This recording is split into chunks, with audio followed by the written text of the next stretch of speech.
Hello friends, welcome back to my channel. मैं हूं साजिदा नफीस और आप देख रहे हैं गॉड इज़ ग्रेट चैनल। खुदावंद के ज़िंदा जलाली और बाबरकत नाम है आपका मेरा दिली सलाम। मेरा ईमान है कि खुदावंद के फजल करम से आप खैरियत से होंगे। आज की वीडियो में हम सीखेंगे सियाकारी के हवाले से कलाम मुक़द्दस में हमें क्या दर्स मिलता है। वीडियो को अंत तक ज़रूर देखिएगा और अगर आपको मेरी वीडियो अच्छी लगे तो लाइक और सब्सक्राइब ज़रूर कीजिएगा ताकि आपको मेरे नेक्स्ट आने वाली वीडियो सबसे पहले मिल सके और आप अपने ईमान को खुदावंद पर और ज़्यादा मजबूत और पुख्ता कर सकें।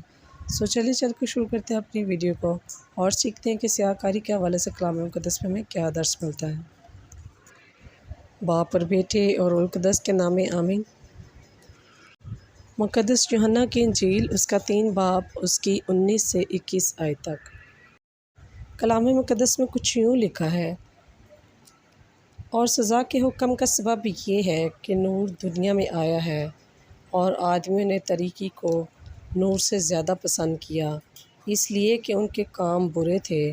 क्योंकि जो कोई बदी करता है वो नूर से दुश्मनी रखता है और नूर के पास नहीं आता, ऐसा ना हो कि उसके कामों पर मलामत किए जाएं। मगर जो सच्चाई पर अमल करता है वो नूर के पास आता है ताकि उसके काम ज़ाहिर हों कि वो खुदा में किए गए हैं। बस पाक कलाम के पढ़े और सुने जाने पर खुदावंद की ख़ास बरकत हो, खुदावंद का शुक्र हो।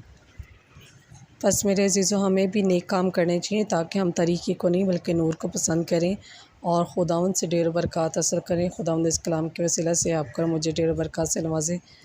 मिलते हैं किसी और नए टॉपिक के साथ और सीखेंगे कि कलाम मुक़द्दस में और क्या क्या इरशादात फरमाए गए हैं।